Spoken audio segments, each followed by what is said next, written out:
విజయవంతం చేద్దాం విజయవంతం చేద్దాం విజయవంతం చేద్దాం విద్యార్థుల అఖిలపక్ష సమావేశాన్ని విజయవంతం చేద్దాం విజయవంతం చేద్దాం విజయవంతం చేద్దాం అఖిలపక్ష సమావేశాన్ని విజయవంతం చేద్దాం విజయవంతం చేద్దాం విజయవంతం చేద్దాం విద్యార్థుల అఖిలపక్ష సమావేశాన్ని విజయవంతం చేద్దాం విజయవంతం చేద్దాం. అంటే జేసీ అష్టాంగ 12 మనం 13 ఆల్ పార్టీ ఇందిరా పార్టీ గారు ధర్మ పోరాట దీక్ష 17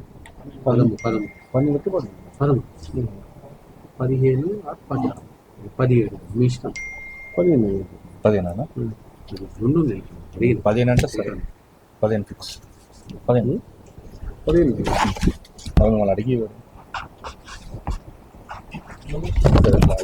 బషీర్బాగ్ ప్రెస్ క్లబ్ లో మరి అన్ని యూనివర్సిటీలు మరి ఇక్కడ సంజయ్ గారు ఉస్మాన్ యూనివర్సిటీ నుంచి మరి కాకతీయ యూనివర్సిటీ నుంచి హరికృష్ణ గారు మరి సునీత్ గారు తెలంగాణ యూనివర్సిటీ నుంచి మరియు గణేష్ గారు మహాత్మా గాంధీ యూనివర్సిటీ మరి పాపారావు గారు ఆదివాసీ విద్యార్థి సంఘం నాయకులు ఉస్మాన్ యూనివర్సిటీ వాళ్ళందరూ వచ్చారు. మరి పాలమూరు యూనివర్సిటీ నుంచి కూడా వస్తా ఉన్నారు, వాళ్ళు కాచిగూడ దగ్గర ఉన్నారు. మరి ఈరోజు ఫీజుల బకాయిలు చెల్లించాలని చెప్పి అనేకమైన ఉద్యమాలు చేపట్టడం ద్వారా రాష్ట్ర ప్రభుత్వం ఎన్నో సంవత్సరాల తర్వాత ఫీజు రీఎంబర్స్మెంట్ అన్న పదం ముఖ్యమంత్రి గారి నోటి వెంట వచ్చింది. రాష్ట్ర ప్రభుత్వం ఏమంటా ఉంది, ఫీజుల బకాయిలు చెల్లించడానికి లేవు, ఎక్కడి నుంచి ఇవ్వాలి, ఏడికెళ్ళి తెచ్చియాలి, కమిటీలు వేయండి, కమిటీలు వేస్తామని అంటున్నారు. రాష్ట్ర ముఖ్యమంత్రి గారు మాట్లాడే మాటలేనా ఇవి? సంపద సృష్టించాలి రాష్ట్ర ముఖ్యమంత్రి ప్రభుత్వము, సంపద సృష్టించి సంక్షేమ పథకాలకు ఇవ్వాలి, కానీ మేము ఎక్కడి నుండి తెచ్చి ఇవ్వాలి, మేము మేడికెళ్ళి తెచ్చి ఇవ్వాలని చెప్పి అన్ని కాలేజ్ యాజమాన్యాన్ని బ్లాక్మెయిల్ చేసుకుంటూ ఉంటే వాళ్ళు విత్డ్రా చేసుకొని కాలేజ్ నడుపుతున్నారు. సరే, విద్యార్థులు చదువు దెబ్బతింటుంది, మేము కాలేజ్ నడపాలి, కానీ ఫీజుల బకాయిలు చెల్లించాలని చెప్పి రాష్ట్ర ప్రభుత్వాన్ని డిమాండ్ చేస్తూ ఉన్నాం. మేము ఫీజుల బకాయిలు ఇవ్వాలని చెప్పి పోరాటాలు చేస్తుంటే కమిటీలు వేస్తారా? కమిటీలు వేసేది ఉంటే మీరు కాంట్రాక్ట్ నిధుల మీద కమిటీలు వేసుకోండి, కాంట్రాక్ట్ చెల్లింపుల మీద కమిటీలు వేసుకోండి. మా విద్యార్థుల ఫీజుల బకాయిల మీద కమిటీలు ఏంటని చెప్పి రాష్ట్ర ప్రభుత్వాన్ని ప్రశ్నిస్తూ ఉన్నాం. ఈరోజు అన్నిటికీ ఒక శాఖ మంత్రి ఉంటారు, లిక్కర్కి ఒక శాఖ మంత్రి ఉంటాడు, అన్నిటికీ ఒక శాఖ మంత్రి ఉంటాడు, కానీ విద్యాశాఖ మంత్రి లేడు రాష్ట్ర ప్రభుత్వానికి. లిక్కర్కు ఉన్న మీద శ్రద్ధ విద్యార్థుల మీద లేదు. రాష్ట్ర ముఖ్యమంత్రి గారేమో కాలేజ్ యాజమాన్యాలను బెదిరిస్తూ ఉన్నారు. కాలేజ్ యాజమాన్యాలు మేము అడుగుతారేమో, అనేకమైన విద్యార్థులు మాకు సర్టిఫికేట్లు ఇవ్వట్లేదన్న, మాకు జాబులు కోల్పోతున్నాం అని చెప్పి మా దగ్గరకు వస్తూ ఉన్నారు. కాలేజ్ యాజమాన్యాలను బెదిరిస్తే మాకు బకాయిలు రావట్లేదు, జీతాలు చెల్లించలేకపోతున్నాం, అద్దెలు కట్టలేకపోతున్నాం, చెప్పలేని పరిస్థితుల్లో మా లెక్చరర్స్ ఉన్నారు, జీతాలు చెల్లించలేకపోతున్నాం. ఇప్పటికే రాష్ట్రంలో సగానికి సగమైన కాలేజీలు దివాలా తీసినాయి, డిగ్రీ కాలేజీలు అని చెప్పి డిగ్రీ కాలేజ్ మేనేజ్మెంట్ వాళ్ళు చెప్తా ఉన్నారు. ఇప్పటికే సగం కాలేజీలు దివాలా తీసినాయి. ఇప్పుడు మీరు చేసే కమిటీల ద్వారా నా కోతలు విధించుకుంటూ లాక్ చేస్తూ ఉంటే ఉన్న కాలేజీలు కూడా దివాలా తీసే పరిస్థితి రాష్ట్రంలో ఉంది. మరి ఈరోజు ఫీజుల బకాయిల మీద ఈరోజు శ్రీనన్న గారి పిలుపు మేరకు రాష్ట్ర వ్యాప్తంగా విద్యార్థులందరూ రావడం జరిగింది. ఈ రాష్ట్ర యూనివర్సిటీలు నెక్స్ట్ అన్ని విద్యార్థి సంఘాలు కూడా ఏకం చేస్తాం, అన్ని యూనివర్సిటీలను ఏకం చేస్తాం, రాష్ట్రాన్ని అగ్నిగుండంగా మారుస్తాం. ఎందుకంటే తెలంగాణ తెచ్చుకుంది నీళ్లు, నిధులు, నియామకాలు. తెలంగాణ తెచ్చుకుంది దేనికోసం? మా విద్యార్థుల భవిష్యత్తు కోసం. మా ఉన్నతమైన విద్య ఉంటుంది, మాకు ఉన్నతమైన విద్య వస్తుందని చెప్పి తెలంగాణ తెచ్చుకుంటే ఈరోజు కేవలం దాచుకోవడం, ఢిల్లీకి మూటలు, విద్యార్థులకు గోసలే మిగిలినాయి. ఈరోజు ఈ సభను ఉద్దేశించి మాజీ మంత్రివర్యులు శ్రీనన్న గారిని మాట్లాడిన తర్వాత అన్ని యూనివర్సిటీ లీడర్లు మాట్లాడతారు. గుజ్జకృష్ణ గారు,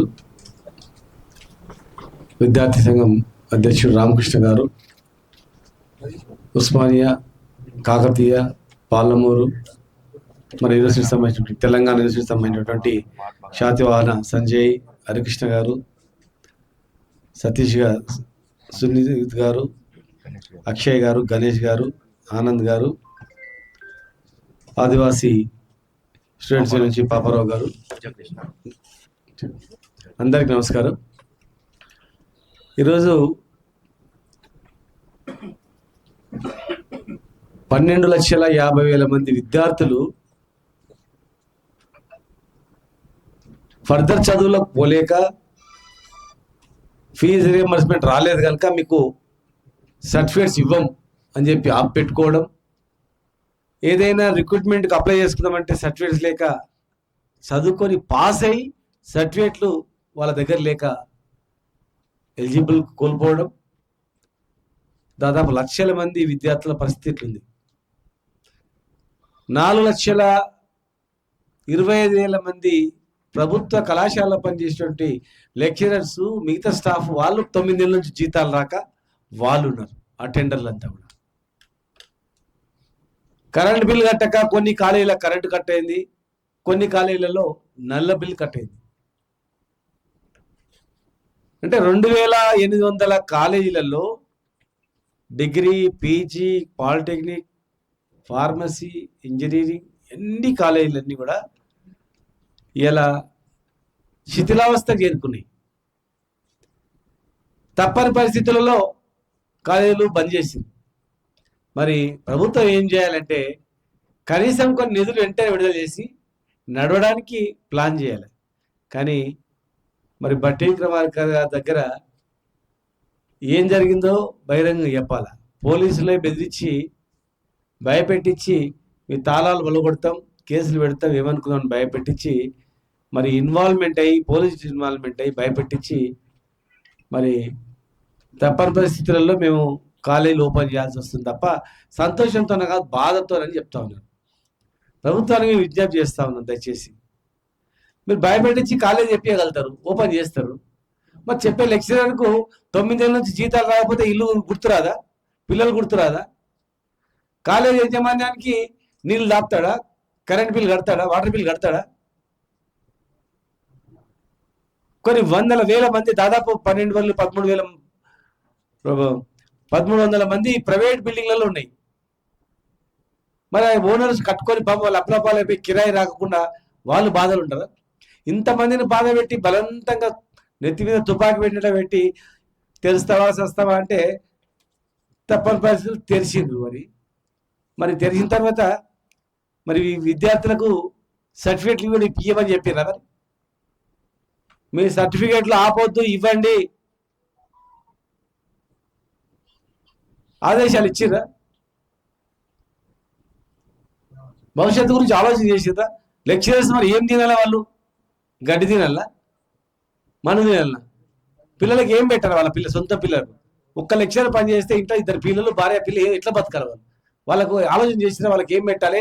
వాళ్ళ తిండికి సరిపోయేటువంటి కొన్ని నిధులు విడుదల చేసి జీతాలు ఇవ్వండి, ఫస్ట్ కిరాయికి బిల్డింగ్లో కిరాయిలు ఇవ్వండి, ఏమైనా అప్పులు చేస్తే అప్పులు కట్టుకోండి, కొన్ని విడుదల చేయాలి కదా. దసరాకు 300 కోట్లు అన్నారు, దీపావళికి అన్నారు. దసరా పోయింది, దీపావళి పోయింది, వచ్చినాయి మొత్తం 1200 కోట్ల 300 కోట్లు ఇచ్చిండ్రు. టోకన్లు ఇచ్చిండ్రు. టోకన్లకు ఒక కమిటీ, టోకన్లు ఇవ్వడానికి ఒక కమిటీ, టోకన్లు ఇవ్వడానికి ముగ్గురు మంత్రులతో కమిటీ, టోకన్లు ఇచ్చిన తర్వాత టోకన్లు అమలు చేయడానికి మళ్ళీ ముగ్గురుతో, కోదండరాం గారితో పాటు ముగ్గురుతో ఒక కమిటీ. మరి అమలు ఎంత విచిత్రంగా ఉందంటే అందరికీ లేదు, కాంట్రాక్టర్లకు కమిటీ లేవు. ఏ కాంట్రాక్టర్కి ఇవ్వాలి ముందు, ఏ కాంట్రాక్టర్కి వెనకాల ఇవ్వాలనే దానికి కమిటీ లేదు. కానీ 1200 కోట్లు లెక్చర్లు విద్యార్థులకు మాత్రం ఇచ్చే దగ్గర విద్యార్థుల ఫీజు రియంబర్స్మెంట్, విద్యార్థుల ఫీజు ఇవ్వడానికి మాత్రమే కమిటీ అంట, కాంట్రాక్టర్లకు కమిటీ కాదంట. 2 సంవత్సరాల్లో ఏ కాంట్రాక్టర్ ఎంత తిన్నాడు, ఎన్ని డబ్బులు ఇచ్చిర్రు? సర్పంచులకు ఇస్తలేరు, చిన్న చిన్న కాంట్రాక్టర్లకు ఇస్తలేరు, ఓన్లీ పెద్ద కాంట్రాక్టర్కి మాత్రమే పోతుంది డబ్బులన్నీ కూడా. ఒక నెల రోజులు ఆపితే అన్నీ వెళ్ళిపోతాయి కదా. మరి ఏం డబ్బులు లేనప్పుడు ఎన్ని కొత్త ప్రాజెక్టులు ఎట్ల నుంచి వస్తున్నాయి, ప్రతిపాదనలు ఎట్ల నుంచి వస్తున్నాయి? డబ్బులు లేనప్పుడు 100,000 లక్షల కోట్లకు సంబంధించినటువంటి ఏమో ఆమోదం జరిగిపోతాయి, బడ్జెట్ ఆమోదం అయిపోతుంది. మరి పైసలు లేనిది బడ్జెట్ ఎట్లా పెడతారు? డబ్బులు లేనిది మూసికి 1,50,000 కోట్లు ఇంకా రకరకాల ఎట్లకించి వస్తాయి. రిటైర్డ్ అయిన ఉద్యోగులు చచ్చిపోతున్నారు, ఒక్కొక్కరు చచ్చిపోతున్నారు, వాళ్ళ డబ్బులు వాళ్ళకు వాపసు వస్తలేవు. ఈ 2 సంవత్సరాల్లో ప్రభుత్వం వచ్చినప్పటి నుంచి ఇప్పటి వరకు ఒక శ్వేతపత్రం విడుదల చేయండి. ఎవరెవరికి ఏ కాంట్రాక్టర్, హైయెస్ట్ కాంట్రాక్టర్కి ఎంత ఇచ్చారు, సెకండ్, థర్డ్ మొత్తం విడుదల చేయండి. కాంట్రాక్టర్లకు ఎంత విడుదలైనవి, విద్యార్థులకు ఎంత విడుదలైనవి, వైద్యానికి ఎంత విడుదలైనవి, విద్య ఆరోగ్యము 3 పెట్టండి, కాలం పెట్టి ఎవరెవరికి ఏం విడుదలైనవి. ఒక మానవీయ కోణంలో ఆలోచన చేయాలి తప్ప భయపెట్టి చేస్తే ఇంతవరకు అవుతుంది. అది సాధ్యం అవుతుందా? మిగతా విషయాలు ఏమైనా భయపెట్టచ్చు, విద్యార్థుల జీవితాలే కదా. కాలేజ్ యజమాని యాడికని తెస్తాడు? మరి అలా కాలేజ్ యజమాన్యం ఒప్పుకున్నది. ముఖ్యమంత్రి గారు కూడా చెప్పారు, ఎంత వసూలు చేస్తారో మాకు తెలుసు, మీరు ఎన్ని డబ్బులు ఇస్తారు. మరి నిజమే అదైతే, నిజంగానే మీరు లక్షలను సంపాదించి లక్షల కోట్ల రూపాయలు మీరు మీ దగ్గర ఉంటే, ముఖ్యమంత్రి గారు చెప్పితే కరెక్ట్ అయితే, లక్షలాది డొనేషన్ తీసుకుంటున్నారు, మీ దగ్గర మస్తు పైసలు ఉన్నాయి అని నిజమైతే, మరి కనీసం దయచేసి విద్యార్థులని మీరు వేధించకండి. విద్యార్థులను దయచేసి వేధించకండి. విద్యార్థులను పైసలు ఇస్తేనే సర్టిఫికేట్లు ఇస్తామని చెప్పి అనకండి. ప్లస్ కాలేజీ యజమాన్యం తెలియజేస్తా ఉన్నాం, మీకు సంపూర్ణమైన మద్దతు తెలంగాణ ఉద్యమకారులది, తెలంగాణ విద్యార్థి సంఘాలది పూర్తి మద్దతు వచ్చింది. మరి మీరు ఏం మాట్లాడుకొని ఏం ఒప్పందం చేసుకున్నారో ఓపెన్ చేసారు. మళ్ళీ రాలేదని మళ్ళీ బంద్ చేస్తే మాత్రం దయచేసి బాగుండదు. మీకు అందరి మద్దతు వచ్చినాక మీరు ఆగకుండా మీరు ఏం ఒప్పందం చేసుకొని ఓపెన్ చేసిండ్రో దానికి కట్టుబడి మీరు కాలేజీలు ఇంకా రన్నింగ్ చేయాలి. కానీ మళ్ళా రాలేదని వాపస్ చేస్తాం, మళ్ళా మేము బంద్ చేస్తామంటే మాత్రం ఖచ్చితంగా మీ వైపు నుంచి కూడా ఆలోచన చేయాల్సి వస్తుంది. ఏకపక్షంగా మీరు చేసేటువంటి న్యాయమైన డిమాండ్ అని వేలాది మంది, లక్షలాది మంది విద్యార్థులు మిమ్మల్ని చూస్తున్న తరుణంలో మరి ముఖ్యమంత్రి గారు చెప్పిందే నిజమైతే, మీ దగ్గర మస్తు లక్షలు తీసుకుంటున్నారు, మస్తు డబ్బులు ఉన్నాయి మీ దగ్గర, మీ సంగతి మొత్తం తెలుసు అనగానే మీరు బంద్ చేసిండ్రా, లేకపోతే ఏ ఒప్పందంతో బంద్ చేసిండ్రు, భయపడి బంద్ చేసిండ్రా? మీరు కూడా చెప్పాల్సిన అవసరం ఉంది. మరి మాటికి కాలేజీలు బంద్ చేస్తామంటే మాత్రం దయచేసి కుదరదు.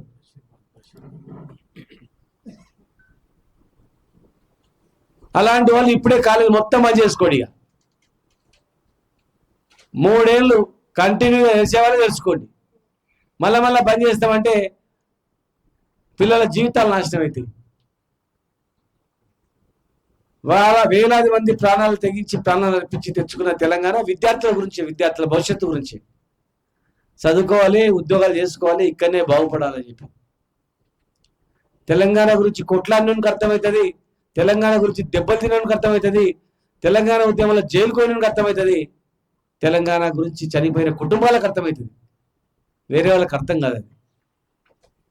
ఇది ఆషామాషి తెలంగాణ కాదు, ఇది గాలికి వచ్చిన తెలంగాణ కాదు. ఇది ప్రతి ఒక్క వర్గం, రైతుల నుంచి ప్రతి ఒక్కరూ కులము మతం అనే భేదం లేకుండా సంబంధ వర్గాలు కొట్లాడితేనే వచ్చింది తెలంగాణ. కొట్లాడింది విద్యార్థుల గురించి. కనుక దయచేసి అన్ని రాజకీయ పార్టీలు ఉన్నటువంటి వాళ్ళు ఇది వాస్తవమా కాదో అర్థం చేసుకోండి. మరి కాలేజ్ యజమాని కూడా చెప్తున్నాం, 4 లక్షల మంది ఉద్యోగులకు మీరు జీతాలు ఇవ్వాలా? మీరు ఏం చేస్తారు? అప్పు చేస్తారా, పప్పు చేస్తారా, అమ్ముకుంటారా? జీతాలు అయితే వాళ్ళకి ఇవ్వాలి. వాళ్ళు ఎట్లా బతకాలి? ఇదే ఉద్యోగులతో మీరు మీటింగ్ పెడతామన్నారు, ఇందిరా పార్క్ దగ్గర అనేది ఎల్బీ స్టేడియం మీటింగ్ పెడతామన్నారు.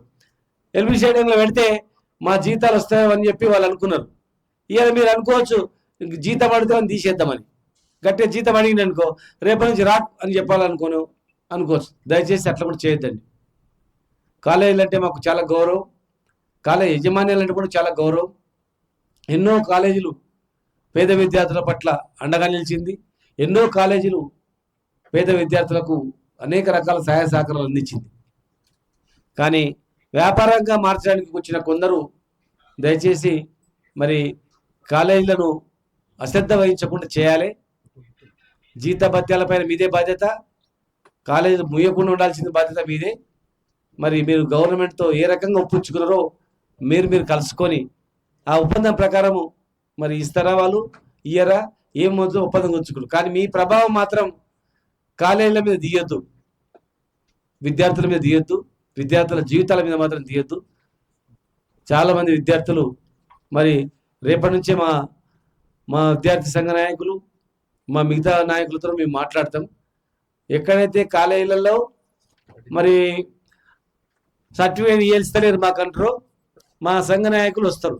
ఉస్మానియా, మన కాకతీయ, పాలమూరు, తెలంగాణ అన్ని యూనివర్సిటీల మా నాయకులు ఈ పార్టీ ఆ పార్టీ అని కాదు, ఏ పార్టీకి అనుబంధం.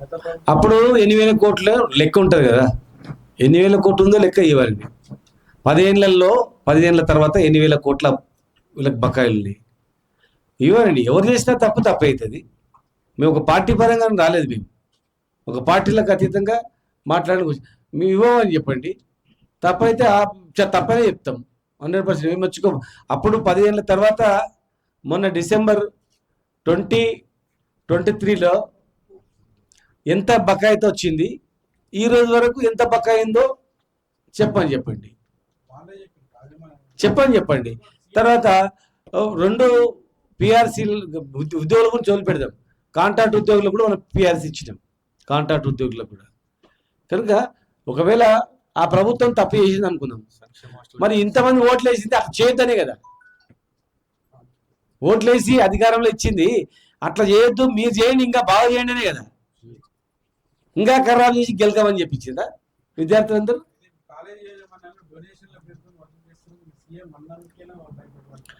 మరి వాళ్ళు చెప్పాలా, కాలేజీ యజమాన్యం చెప్పాలా. ముఖ్యమంత్రి గారు అన్నది కరెక్టే, మేము లక్షల కోట్లు డొనేషన్ వసూలు చేసినాము, రాంగ్ రూట్లో వసూలు చేసినాము, అందుకే భయపడ్డామని చెప్పాలి. లేకపోతే ఏం మాట్లాడిందని చెప్పాలా. ముఖ్యమంత్రి గారు బహిరంగంగా అన్నదే అది మీరు చెప్పిన ప్రకారం. మరి వాళ్ళే చెప్పాలి సమాధానం.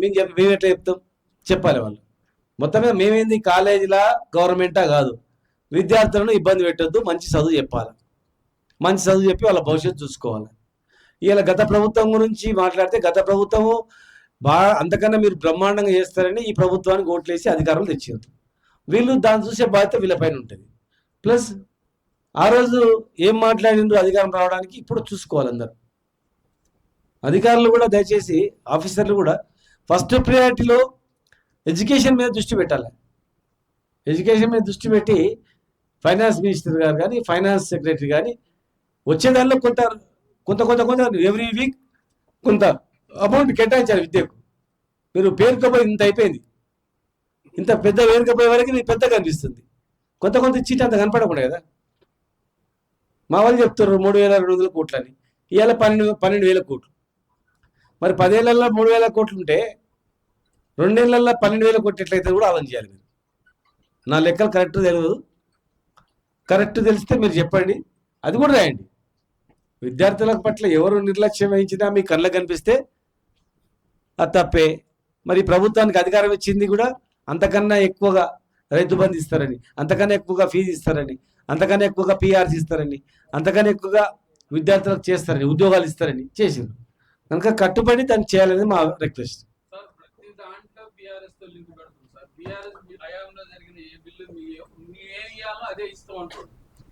సరే పోనీ అట్లన్నా కూడా ఆ బిల్లులు పక్క, ఫీజు రియంబర్స్మెంట్ ఆ పాతది పక్క పెట్టి కొత్తది ఇమీడియట్ ఇచ్చేయమని, పోనీ అట్లన్నా మొత్తం విడుదల చేయమని ఇచ్చేయము. ఇగో ఇస్తే ధన్యవాదాలు ప్రభుత్వానికి చెప్తున్నా.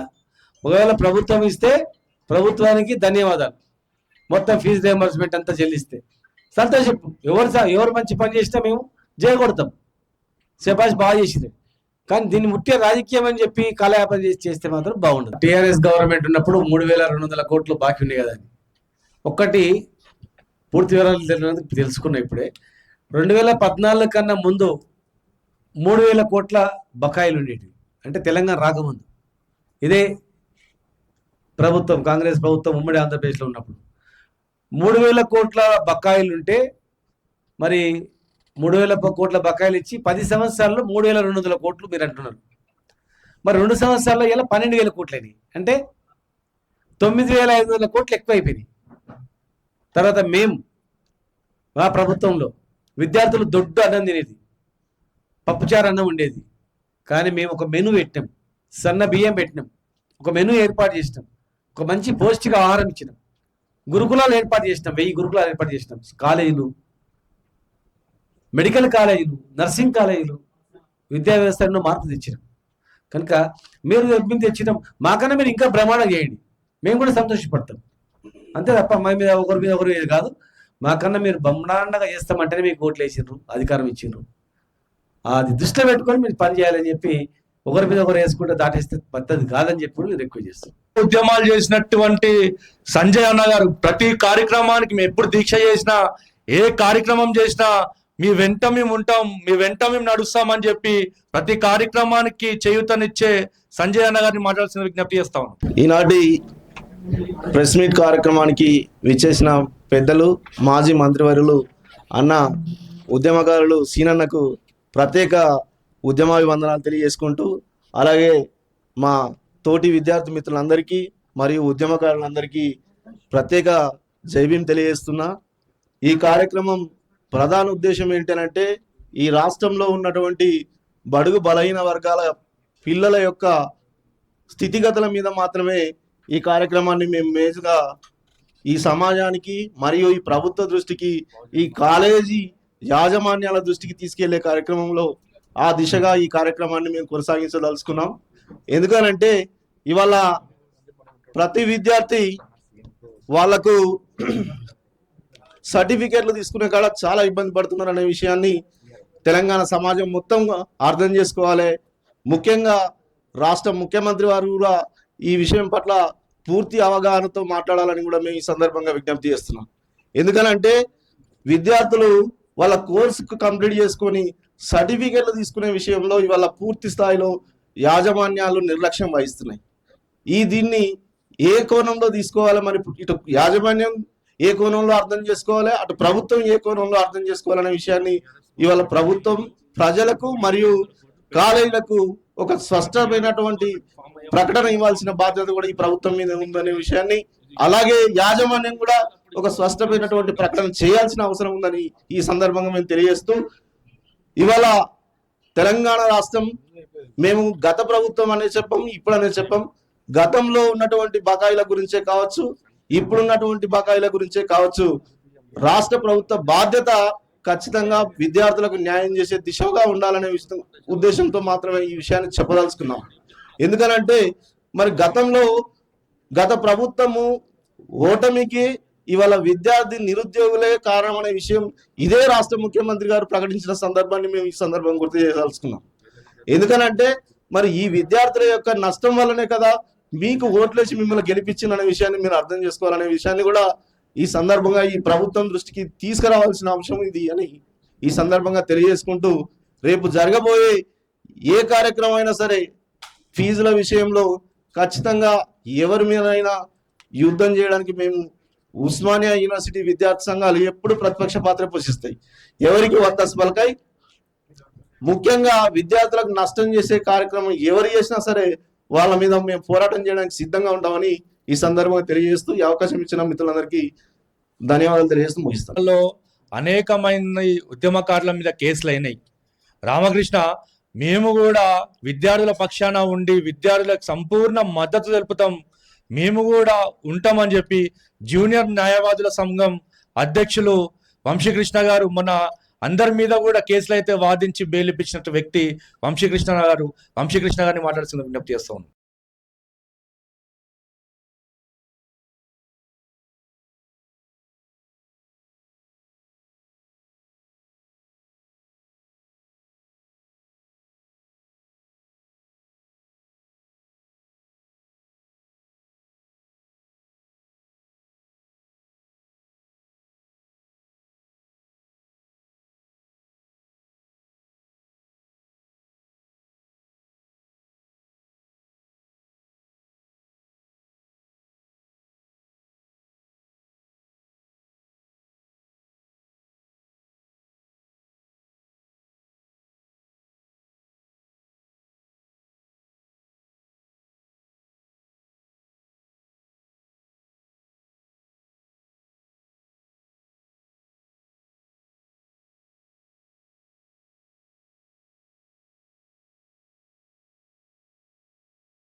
అన్న ఆల్రెడీ లేట్ అయింది కాబట్టి నేను ఒక 2 minutesలో ఫినిష్ చేస్తా. ఇక్కడ ఉన్న పెద్దలందరికీ నమస్కారం.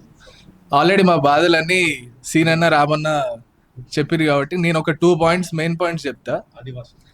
ఎగ్జామ్ ఫీజ్ కలెక్షన్స్ అని ఇప్పుడు ఎగ్జామ్ ఫీజ్ 750 రూపీస్. వాళ్ళు సరే ఒక 1000 రూపీస్ తీసుకుంటారు. అది కట్టాలంటే కామన్ సర్వీస్ ఫీ అనేది ఎక్స్ట్రా తీసుకోవాలట. బస్ ఫీజు హాస్టల్ ఫీ అవి కడితేనే ఎగ్జామ్ ఫీజు రాయనిస్తాం అనే ఒక కొత్త డిమాండ్ అన్ని ప్రైవేట్ కాలేజెస్ అండ్ యూనివర్సిటీస్ దాంట్లో వసూలు చేస్తారు. హాస్టల్ ఉద్దేశం రియంబర్స్మెంట్ ఫీజు లేదు అది అని అంటే మీరు కట్టకపోతే హాస్టల్లో ఫుడ్ ఉండదంట. అదే సాంబార్ కట్టినోనికి ఒకటి కట్టనోనికి ఒకటి ఇది ఇంతే ఉంటుంది అని అంటారు. ఈ పాయింట్స్ గురించి కూడా కొంచెం లేపితే అది బాగుంటుంది అన్న. ఆదివాసీ విద్యార్థి సంఘం నాయకులు పాపారావు గారు అన్నగారు మాట. ఈనాటి తెలంగాణ బీసీ విద్యార్థి సంఘం ఆధ్వర్యంలో నిర్వహిస్తున్నటువంటి మీడియా సమావేశానికి ముఖ్య అతిథిగా విచ్చేసినటువంటి మాజీ మంత్రివర్యులు శ్రీనివాస్ గౌడ్ గారికి, అలానే వివిధ విద్యార్థి సంఘాల నేతలు, అడ్వకేట్స్, మీడియా మిత్రులు, ప్రింట్ అండ్ ఎలక్ట్రానిక్ మీడియా వారికి ఆదివాసీ ఉద్యమ వందనాలు. ఇవాళ ఫీజు విషయం అనేది మాలాంటి ఏజెన్సీ ప్రాంతాల్లో చదువుకుంటున్నటువంటి వాళ్లకు గొడ్డలు పెట్టు లెక్క మారిందనేది ఒక ఆదివాసీ విద్యార్థిగా నేను భావిస్తూ ఉన్నాను. నిన్నగాక మొన్ననే ఉస్మానియా యూనివర్సిటీలో మా ఏజెన్సీ ప్రాంతాల్లో నుండి చదువుకునేటువంటి విద్యార్థులు ఎవరైతే ఉన్నారో పీజీలు కంప్లీట్ చేసుకొని బిఏడీలు చేయాలంటే ఇవాళ యూనివర్సిటీ స్థాయిలోనే సర్టిఫికెట్లు ఇవ్వలేని పరిస్థితి ఉందంటే, ఇవాళ మాలాంటి వాళ్ళు ఇంకా దేశానికి స్వాతంత్రం వచ్చి 78 ఏళ్ళు గడుస్తున్నా ఇంకా మేము ఇప్పుడిప్పుడే విద్యలో ఉపాధి అవకాశాల్లో అడుగులు వేస్తున్నటువంటి తరుణంలో ఇటువంటి పరిస్థితి ఎదురైనప్పుడు మాలాంటి మారుమూల అడవి ప్రాంతాల నుంచి వచ్చినటువంటి వాళ్ళు ఉన్నత విద్య వైపు ఉద్యోగాల వైపు ఏ విధంగా పోతారని చెప్పేసి ఒకసారి పాలకులు అర్థం చేసుకోవాల్సినటువంటి అవసరం ఉందని చెప్పేసి మీ మీడియా ముఖంగా ఈ యొక్క ప్రభుత్వానికి తెలియజేస్తా ఉన్నాం. మరొక పక్కన ఇవాళ రిజర్వేషన్లు ఏవైతున్నాయో మా సోదరులైనటువంటి లంబాడీలు దోచుకుపోతున్నటువంటి తరుణంలో ఇవాళ ఎడ్యుకేషన్లో ఉన్నటువంటి అవకాశాలను కూడా ఆదివాసులకు అందకపోవడంతోనే ఇవాళ విద్యకి ఉద్యోగాలకి దూరమైనటువంటి పరిస్థితి కనిపిస్తూ ఉంది. కాబట్టే ఇవాళ పాలకులు అర్థం చేసుకొని ఇవాళ మాకు ప్రత్యేకమైనటువంటి పరిపాలన వ్యవస్థ ఉంది, అసలు ఆ పరిపాలన వ్యవస్థ ఉందా లేదని చెప్పేసి ఒక్కసారి ఈ రాష్ట్ర ప్రభుత్వం ఆలోచన చేయాల్సినటువంటి అవసరం ఉంది. ఇవాళ ఐటీడీఏలు, ట్రైబల్ వెల్ఫేర్ డిపార్ట్మెంట్లు అసలు ఉన్నాయా, ఎవరి కోసం పనిచేస్తున్నాయి అనేది ఒక్కసారి భావ్య సమాజం ఆలోచన చేసినప్పుడు ఇవాళ మాలాంటి ఆదివాసీ బిడ్డలుగా ఇవాళ ఉన్నత విద్యకు ఏ విధంగా వస్తారని చెప్పేసి ఒకసారి ఆలోచన చేయవలసినటువంటి అవసరం ఉంది. రేపు జరగబోయేటువంటి పోరాటంలో, రేపు జరగబోయేటువంటి విద్యార్థి అఖిలపక్ష సమావేశాల్లో కూడా మా వంతు పాత్ర పోషిస్తాం. మాకు జరుగుతున్నటువంటి అన్యాయాలని, అక్రమాలని మీ ద్వారా ఈ ప్రభుత్వానికి తెలియజేస్తారని చెప్పేసి కోరుకుంటూ నాకు ఈ అవకాశం ఇచ్చిన మీ అందరికి కూడా ప్రత్యేకమైనటువంటి ధన్యవాదాలు తెలియజేస్తూ మరి తెలంగాణ యూనివర్సిటీ నుంచి సభకు పరిచయం చేసుకోవాల్సిన విజ్ఞప్తి చేస్తా ఉన్నాం. మరి మహాత్మా గాంధీ యూనివర్సిటీ నుంచి గణేష్ ఆనంద్ సభకు నమస్కారం తెలుసు. మరి అదే విధంగా శాతవాహని యూనివర్సిటీ నుంచి అక్షయ్. ఓకే, రాష్ట్ర ప్రభుత్వం 2 సంవత్సరాలుగా కాంట్రాక్టర్కి ఎన్ని నిధులు కేటాయించారు, విద్యార్థులకు ఎన్ని నిధులు కేటాయించారు, శ్వేతపత్రం విడుదల చేయాల్సిందిగా రాష్ట్ర ప్రభుత్వాన్ని ముఖ్యమైన డిమాండ్ చేస్తా ఉన్నాం. రాష్ట్ర ప్రభుత్వం ఏమైనా సంపద సృష్టించాలే తప్ప మా దగ్గర బడ్జెట్ లేదు అనే అంశాన్ని ఖండిస్తూ ఈరోజు పెట్టినటువంటి ప్రెస్ కాన్ఫరెన్స్ కి ముఖ్య అతిథిగా వచ్చినటువంటి తెలంగాణ ఉద్యమ కిరీటం సీనన్న గారికి మరియు నందగోపాల్ అన్న గారికి, అన్న అడ్వకేట్ సంఘం అధ్యక్షులు మరి వంశీ, జూనియర్ అడ్వకేట్ సంఘం అధ్యక్షులు వంశీ గారికి, సంజయ్ గారికి, హరికృష్ణ గారికి, సునీత్ గారికి, అక్షయ్ గారికి, గణేష్ గారికి, అరవింద్ గారికి అందరికీ హృదయపూర్వక ధన్యవాదాలు తెలియజేస్తా ఉన్నాం. వీళ్ళందరూ యూనివర్సిటీ నుంచి ఒక్కరొక్కరిగా వచ్చారు. రాబోయే రోజులలో వీళ్ళొక్కరు 1000 మంది తెచ్చే కెపాసిటీ ఉన్న లీడర్లు. రాబోయే రోజుల్లో ఇదొక్క ఒక ముక్కగా మొదలై పెద్ద వృక్షంగా ఎదిగి ఎక్కడికో దారి తీస్తుంది. రాష్ట్ర ముఖ్యమంత్రి గారు తక్షణమే వాళ్ళు బెదిరించినట్టు మమ్మల్ని బెదిరే రకం కాదు.